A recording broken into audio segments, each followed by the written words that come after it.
Hello everyone, welcome to my channel. Today we are going to discuss on endomembrane system. The endomembrane system is composed of membrane bound structures that are suspended in the cytoplasm of eukaryotic cell. Eukaryotic cell में कुछ membrane bound structures होते हैं जो कि suspended form में होते हैं, अपने functions के लिए एक दूसरे को coordinate करते हैं, जिन्हें हम कहते हैं endomembrane system. Endomembrane system includes endoplasmic reticulum, Golgi complex, lysosomes and vacuoles. The endoplasmic reticulum, इसमें फर्स्ट हम एंडोप्लाज्मिक रेटिकुलम के बारे में डिस्कस करेंगे। यूकैरियोटिक सेल में न्यूक्लियस के पास ही कुछ ट्यूब लाइक स्ट्रक्चर्स का नेटवर्क होता है जिन्हें एंडोप्लाज्मिक रेटिकुलम कहा जाता है। ये ई आर, इन्हें शॉर्ट फॉर्म में ई आर भी कहते हैं। ई आर जो होते हैं endoplasmic reticulum, they shows ribosomes on their outer surface. अगर एंडोप्लाज्मिक रेटिकुलम के आउटर सरफेस पे अगर राइबोसोम्स अटैच हैं तो उन्हें हम कहते हैं R E R, rough endoplasmic reticulum. ये आर ई आर जो हैं आपके ऐसे सेल्स में ज़्यादा अमाउंट में होते हैं जिनमें प्रोटीन सिंथेसिस एंड सिक्रीशंस होते हैं। They are actively involved in protein synthesis and secretions. In the absence of ribosomes, कुछ एंडोप्लाज्मिक रेटिकुलम में राइबोसोम्स एब्सेंट होते हैं जिनके कारण इनकी सरफेस स्मूथ होती है, जिन्हें हम कहते हैं स्मूथ एंडोप्लाज्मिक रेटिकुलम और SER। स्मूथ एंडोप्लाज्मिक रेटिकुलम जो है आपके major site for synthesis of lipids के सिंथेसिस में पार्ट लेती हैं। In animal cells like steroid hormones, they are synthesized in SER, smooth endoplasmic reticulum में सिंथेसाइज होते हैं। नेक्स्ट है एंडोप्लाज्मिक रेटिकुलम का स्ट्रक्चर देखते हैं। ये आपका न्यूक्लियस है। न्यूक्लियस की जो आउटर मेम्ब्रेन होती है यही एक्सटेंड करके ट्यूब लाइक स्ट्रक्चर्स का फॉर्मेशन करती है जिन्हें कहते हैं एंडोप्लाज्मिक रेटिकुलम। ये एक नेटवर्क बना लेती है इसका, इन्हें हम कहते हैं एंडोप्लाज्मिक रेटिकुलम। इसके ऊपर ही सरफेस पे देख लो, आउटर सरफेस पे छोटे छोटे राइबोसोम्स दिखाई दे रहे हैं।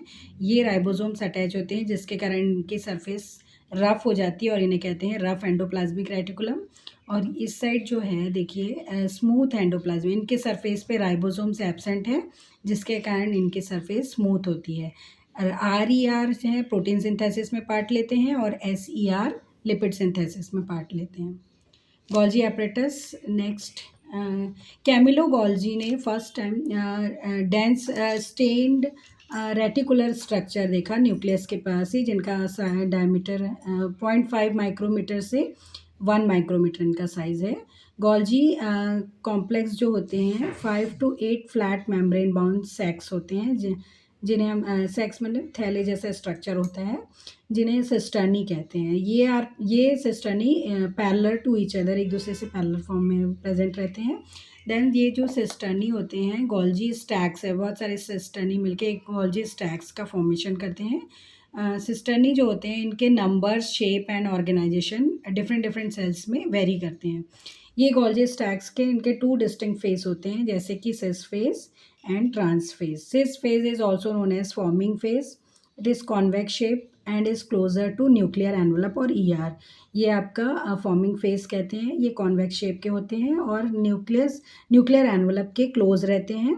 एंड प्रोटीन एंड लिपिड्स हैं जिनको इसमें प्रोसेस करना है, वो इसी साइड से गोल्जी एपरेटस के अंदर एंटर करते हैं। Then next trans phase, it is also known as maturing phase. Maturing phase है ये गोल्जी एपरेटस का, ये कॉनकेव शेप का होता है एंड ये प्लाज्मा मेम्ब्रेन की साइड होता है। प्रोटीन्स एंड लिपिड्स एग्जिट करते हैं दिस फेज, इसी फेज से एग्जिट करते हैं। ये आपका स्ट्रक्चर है गोल्जी। ये सिस फेज है, ये ट्रांस फेज है। ये इनकमिंग ट्रांसपोर्ट वेसाइकल्स है, इनमें कोट होते हैं proteins and lipids, then enter करेंगे एंड ये सिस्टर्नी में इनका प्रोसेसिंग होगा, मॉडिफिकेशंस होगा एंड इस ट्रांस फेज से जिन्हें हम ये है आउट गोइंग ट्रांसपोर्ट वेसाइकल में कोट होके ये यहाँ से एग्जिट कर जाते हैं। Functions, packaging of proteins and lipids. Material जो भी प्रोटीन्स या लिपिड्स जिनका भी पैकेजिंग करना है उन्हें एक वेसाइकल से कोट करने के बाद वो सिस फेज से एंटर करते हैं एंड ट्रांस फेज से एग्जिट करते हैं गोल्जी एपरेटस के अंदर। मॉडिफिकेशंस होता है, जो सिस्टर्नी होते हैं गोल्जीज में, इनमें प्रोटीन्स एंड लिपिड्स का मॉडिफिकेशंस होता है। Then Golgi apparatus is most important site और formation of glycoproteins and glycolipids. Glyco means sugar plus proteins आपस में मिलकर ग्लाइकोप्रोटीन्स का सिंथेसिस करेंगे एंड शुगर प्लस लिपिड्स दोनों मिलके ग्लाइकोलिपिड्स का फॉर्मेशन करते हैं। ये आपका गोल्जी एपरेटस से ही होता है। Then next lysosomes, they are these are membrane bound structures होते हैं form by process of packaging in the Golgi apparatus. ये गोल्जी एपरेटस से ही फॉर्म होते हैं। ये जो लाइसोसोम्स होते हैं they are rich in all types of hydrolytic enzymes, देख रहे हैं जैसे हाइड्रोलेस, लाइपेज, प्रोटीएज, कार्बोहाइड्रेस, ये सब आपके एंजाइम्स होते हैं जो कि एक्टिव एट एसिडिक पीएच पे होते हैं। ये एक सिर्फ एसिडिक पीएच पे ही वर्क करेंगे ये सारे enzymes. Capable of they are capable of digesting carbohydrates, proteins, lipids and nucleic acids. ये जो हाइड्रोलाइटिक एंजाइम्स हैं ये कार्बोहाइड्रेट्स है, कार्बोहाइड्रेट को डाइजेस्ट करेंगे, प्रोटीन्स को प्रोटीएज एंड लिपिड को lipase and nucleus nucleic acid का डाइजेशन करते हैं। ये सारे हाइड्रोलाइटिक एंजाइम्स लाइसोसोम्स में प्रेजेंट होते हैं सेल के। And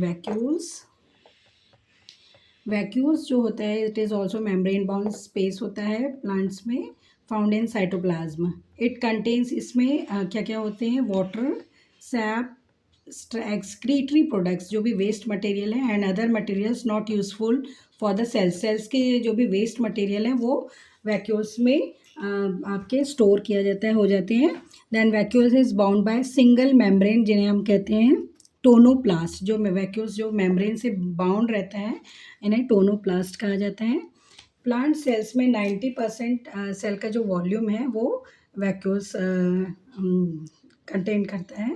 then tonoplast facilitates the transport of number of ions and other materials. ये आयंस एंड जो भी अदर मटेरियल्स हैं उनका ट्रांसपोर्ट में हेल्प करता है tonoplast. And vacuoles and amoeba है जो उनमें आपका कॉन्ट्रैक्टाइल वैक्यूल्स प्रेजेंट रहता है जो कि एक्सक्रीशन की प्रोसेस करता है।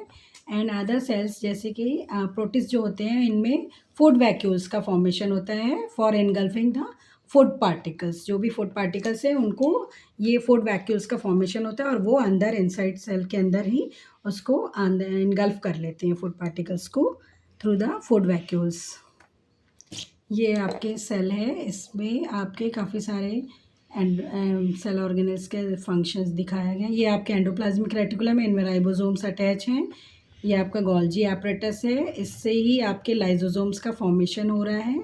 ये लाइसोसोम्स जाके यहाँ से सेल से ये फूड वैक्यूल से फ्यूज़ होके डाइजेस्टिंग हाइड्रोलाइटिक एंजाइम्स सिक्रीट करके, ये देखो यहाँ पे डाइजेशन हो रहा है।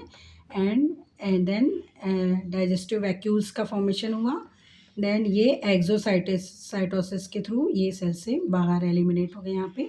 देन फूड वैक्यूल्स, यहाँ पे देखो फूड वैक्यूल्स का फॉर्मेशन हुआ। ये आपके फूड पार्टिकल्स हैं, ये एंडोसाइटोसिस के थ्रू अंदर आ गए, इनगल्फ कर लिया सेल ने। ये फूड वैक्यूल्स का फॉर्मेशन हुआ। देन ये इस तरीके से ये पूरा सेल्स में फंक्शंस होते हैं डिफरेंट सेल ऑर्गेनेल्स। ये एंडोमेम्ब्रेन सिस्टम का फंक्शन इसमें दिखाया गया है। ये देन